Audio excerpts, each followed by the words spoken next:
Welcome to Finding Your Worth From Within, the podcast where I'm going to be helping you up-level your life, find your true self, and ignite the best version of you.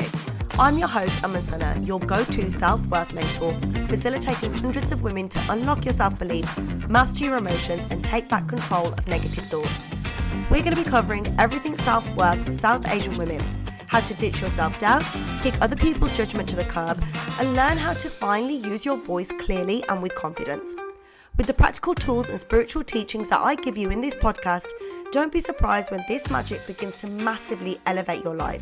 So whether you're going for a walk, driving home, or listening with a cup of coffee, let's get stuck in. Welcome today. We're going to be talking about anxiety is not your enemy. And here's what you need to hear about it. Here is what you need to know about anxiety, because it is not your enemy. And you're thinking, what on earth are you on about, Aman? Have you ever had anxiety? Do you know what it feels like? Yes, I have, and I know what it feels like, and I've actually overcome it. So that's why I'm going to share with you why it's not your enemy. So I'm trying something a little bit different today, because I've had conversations in my Instagram DMs about anxiety, which is why I thought I'd come on live. But actually, I thought if the Instagrammers want to know about it, then the podcasters are going to want to know about it as well. So I am actually recording my podcast live as we are on the Instagram live as well today. So like I said, something new and exciting. But yeah, when it comes to anxiety, so many of us feel it in different ways. So it can be a nauseous feeling. It can be tightness in the chest. It can be showing up as stomach problems. Anxiety comes in all shapes and forms. Some people feel a little bit suffocated, the overwhelm, the overthinking. Now, the things I want to teach you today is, well, there's a few things I want to teach you, but mainly if we start from knowing what anxiety is. So first of all, I don't want you to let it define you. So a lot of people say, oh, my anxiety shows up, my anxiety. No. I want you to remove that. It is not your anxiety. Yeah. I want you to remember that it is not part of your personality. It is an emotion. It is something that comes upon you. Yeah. So it's not part of your personality, because a lot of us, what happens these days is anxiety is used in a really throwaway term. I feel it's not actually used properly much anymore. You can have an anxious feeling, and that's absolutely fine. Like when somebody's anxious is very different to when they have anxiety, because people that have anxiety will know the difference. Like you get panic attacks, you get anxiety attacks, all of those things. But so often people now create it as part of their identity, and it's not. I get anxiety really quickly, or it's not yours. It's okay. So I always say, don't let it define you, and don't call it your anxiety. Call it the anxiety that I experience, or the anxiety that overcomes me. Because that way, if it's the anxiety and it's not a part of you, it's not yours, I want you to imagine it's like a backpack, and you can put it down as well. The anxiety overcame me, and I can put it down, because if it overcame me, then I can remove it as well, right? When it's your anxiety, when it's in you and part of your personality, it's so much more difficult to detach from. And the other thing I want to say here is, when we talk about letting it define you, I want you to really be mindful of the language you're using. It is so easy in this day and age, because like I said, it's become a throwaway term. People use the word anxiety so often. I would like you to just actually sit and think, hang on, am I feeling anxious? Am I feeling nervous? Or do I have anxiety? Because they are very, very different things. And start using the words nervous, or I'm feeling anxious, just feeling a little bit scared, feeling a little bit anxious, a little bit nervous. That's very different to I have anxiety about this situation. And just the language itself, if you close your eyes and use both terms, both words, you can feel the difference in your body when you're using the words, I'm feeling nervous, I've got anxiety.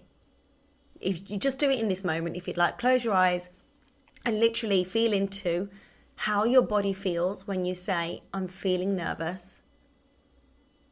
and now feel into how your body feels when you say, I have anxiety. You can quite literally feel that rush come up against you when you use the term, I have anxiety, right? So do not let it define you, and choose the words that you use, the language that you use very carefully. Really understand your emotions before you start labeling them with something that maybe it actually isn't. It could well be, and that's okay. But a lot of the time, people are using this term for something that actually it's not. So really, really check in with yourself. Number 2. Now, this might seem so simple, but I promise you this will work. So when we breathe in for 4 seconds and breathe out for 8. Now, the reason for this is the longer out breath really helps regulate your nervous system. So we need to breathe in for 4 and out for 8. But I do not want you taking chest breaths. And what I mean by that is when you go and like you just breathe in and it's all in the chest and your shoulders go up. That is not the way you want to be breathing. You want to be breathing from your diaphragm, because that is what brings calm into your body and your mind. So breathe in whilst filling your belly up, filling your diaphragm up, almost like it expands like this. And then release for 8. Now, if you can't release for 8, release for 6, because that will, you need a longer breath on the outtake than you do on the intake. Outtake? On breathing out than you do on the intake. So breathe in for 4 through your nose and out for 6 or 8 through your mouth. Once you do a diaphragm breath and get that full belly breath, you'll be able to release for longer as well. This, like I said, will completely calm your body, calm your mind, and it allows your body to feel safe. It's regulating your nervous system. And do this up to 10 times. It's really not difficult. It can be done in any moment, in any situation, at work, in the car, at home, wherever you want to. Just take yourself away and do these breaths, and you'll find yourself really feeling a lot better and calmer. Number 3. Now, this is the biggest one. Give this anxiety space. This is why anxiety is not the enemy, because it's your body's way of telling you something's wrong. So listen to it. So what happens is, in our body, we have all these emotions. You will have heard me say it before. Like, if you heard me talk about anything, you will hear me talk about emotions being stored in our body, all this stagnant energy and emotions being pushed further and further down. So what anxiety is your body like knocking on the door, knocking on your body saying, hello, I need help. What's going on here? She won't process any of this emotion. It's almost like a pressure cooker when you can't take anymore. So what people tend to do is they will manage anxiety. And when they're at the point where it's really getting to a high, when it actually is anxiety, they'll maybe go for a walk. Oh, it really helps manage it. Okay, that's great. But that's not the root. That's not why it's happening, right? Now, if you imagine anxiety as a symptom, you want to get to the root. So, for example, if you have a blocked nose, that's a symptom of a cold, right? You don't just sit and address the blocked nose. You then also address the cold. So you will use things to help you breathe easier. So you will go for the things like the walks and things that manage the anxiety. See, I nearly did it. Manage the anxiety better. But also you need to get to what the root is, because you can't just keep managing the symptom. Now, how do you get to the root? It's by giving it space. You need to give it space to understand what it's trying to say to you, what's coming up for you. So I had a client who was feeling a lot of anxiety when she broke up with her partner. And she was saying, I've been with him for years, a couple of years, and I'm breaking up with him. I've broke up with him and it's been 4 months now. And I just feel like I can't shed or get over this anxiety. So when we went in our sessions, when I talk about the root, by the way, it can come from anywhere. It doesn't have to be from the same situation. So when we went in and did the coaching, and when I went in intuitively, the root of it actually was subconsciously within her body, there was a part of her that was reminded of when her mom and dad split up. And the root of it was that she didn't like change. She actually didn't like change. And we went back to the first time she experienced change, and that was it. And it wasn't a pleasant experience. So that created that fear of change for her. So yes, she missed her boyfriend. And yes, it was hard to get over him. But the root of that anxiety within her was because she didn't like change. So you really have to understand where that's coming from and what the anxiety is saying to you, because like I said, sometimes it's nothing to do with what you're actually feeling, what the situation is. It's just that that's triggered it. So you have to go and understand in your body, where is this actually coming from? And that is when you'll truly overcome this feeling instead of just managing the symptoms. So clients come to me all the time feeling like they can't get hold of anxiety, and it's showing up in so many different ways for people. Like, I'm sure anybody listening right now, they'll be like, yeah, I get it for X, Y, and Z, whether it's social events, whether it's work, whether it's speaking up, whether it's, oh my God, these thoughts are overwhelming. So it shows up in so many places.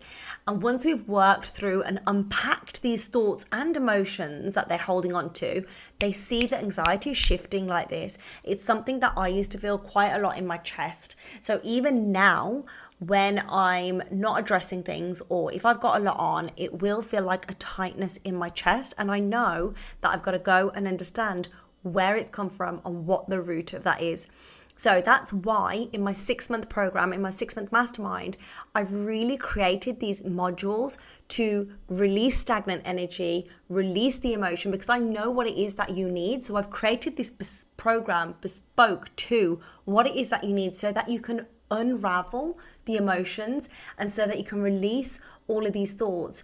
And clients can release in their own time, on the on-run curriculum, in sessions, in order for this anxiety to then shift. So if this is something you're struggling with right now, all I want you to do is DM me the word release on my Insta DMs, so that I can pinpoint where in your life this anxiety is showing up for you, and I'll share with you exactly how to overcome it as well.